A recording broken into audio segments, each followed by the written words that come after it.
नमस्कार दोस्तों, आपका स्वागत है मेरे यूट्यूब चैनल में। आज मैं आपको प्राणायाम के बारे में बताऊंगा।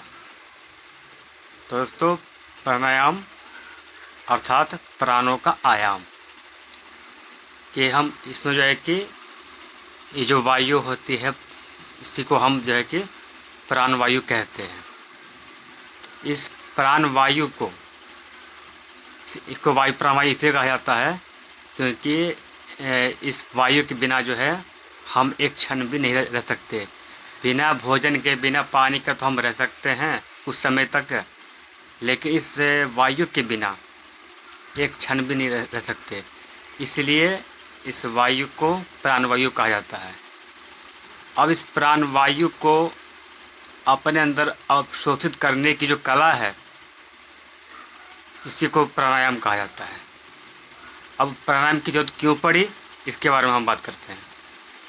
प्राणायाम की ज़रूरत इसलिए पड़ी क्योंकि जब हम नॉर्मली हम सांस लेते हैं तो ये जो वायु हमारे अंदर जाती है तो हमारे आधे फेफड़ों तक ही जाती है, और उस वायु में से जो ऑक्सीजन है हमारे आधे फेफड़े ही उसे अवशोषित कर पाते हैं। बाकी के आधे फेफड़े जो है कि वहाँ तक के ये वायु नहीं पहुँच पाती है। तो हमारे आधे फेफड़े जो है कि काम जो है कि करते हैं इस वायु में से ऑक्सीजन खींचने का, और आधे फेफड़े जो है कि ऐसे ही रहते हैं। तो इसी चीज़ को ध्यान में रखते हुए बहुत कई एक सालों पहले, मतलब कि सहस्त्रों सालों पहले जो है कि प्राणायाम की स्थापना की गई कि ये जो प्राण वायु है हमारे शरीर, हमारे फेफड़े, हमारे शरीर के अंदर पूरी तरीके से इसका इस्तेमाल हो सके। तो आइए जानते हैं कि किस तरह हमारे फेफड़े जो है कि इस वायु का उपयोग करती है।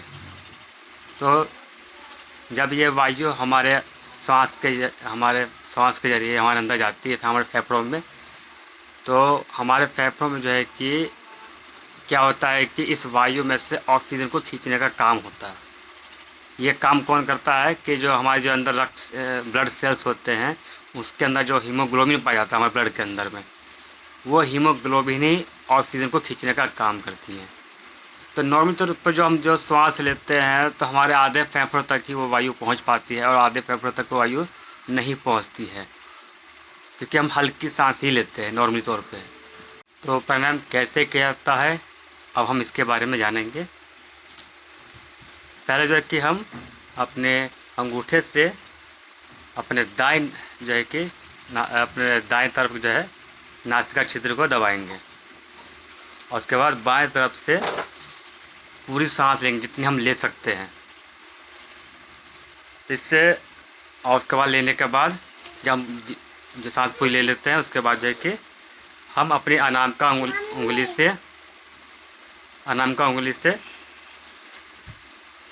बंद कर लेंगे, और इसके बाद करीब 30 से 40 सेकंड तक जो है कि इस वायु को हम अपने अंदर ही रखेंगे।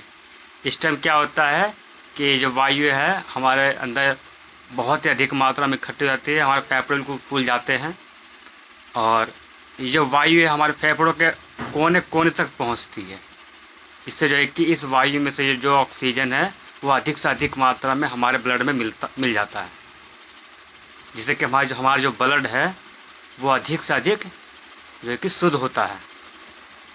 तो 30 से 40 सेकंड होने के बाद हम जो है कि अपना दाहिना अंगूठा जो है अपना जो है कि हम हटा देंगे, और ये जो उंगली जो है अनामिका हम लगी रहने देंगे, और इसी से जो है कि हम अपनी जो अंदर के जो श्वास को बाहर निकालेंगे। तो इस तरीके से ये एक प्राणायाम हुआ। इसी तरीके से हम जो है कि 10-20 जो है कि कर सकते हैं प्राणायाम कई बार। इस प्राणायाम से हमें क्या बेनिफिट मिलते हैं, आइए इसके बारे में जानते हैं। ये जो प्राणायाम है इससे जो है कि जो हमारा जो रक्त होता है वो शुद्ध होता है। ऐसा तो नॉर्मली तौर पर शुद्ध होता है तो कम ही होता है, क्योंकि आप जानते ही, आपको मैंने बताया ही कि हमारे अंदर जो है कि कम मात्रा में वायु पहुंचती है, लेकिन इस प्राणायाम के जरिए अधिक से अधिक मात्रा में वायु हमारे फेफड़ों में पहुंचती है। तो हमारा जो रक्त जो है कि अधिक से अधिक मात्रा में शुद्ध होता है, और शुद्ध होकर हमारे शरीर में जा फैलता है। हमारे जो है कि तो इससे क्या होता है, रक्त शुद्ध होने से हमारा जो मन जो है कि बहुत ही फ्रेश होता है और हम में जो है कि सर्दी या गर्मी को सहन करने की क्षमता आती है। और भी कई ऐसे बेनिफिट हैं, इसको आप जब करेंगे तो आप ये और जो है कि आप खुद महसूस करेंगे। ऐसे जो है कि हमारे चेहरे में एक तरह की चमक आ जाती है, हमारा स्किन में जो है कि चमक आ जाती है रक्त शुद्ध होने से वायु के जरिए। इसलिए इस प्राणायाम के कई एक फ़ायदे हैं और इस प्राणायाम को हमें हमेशा करना चाहिए।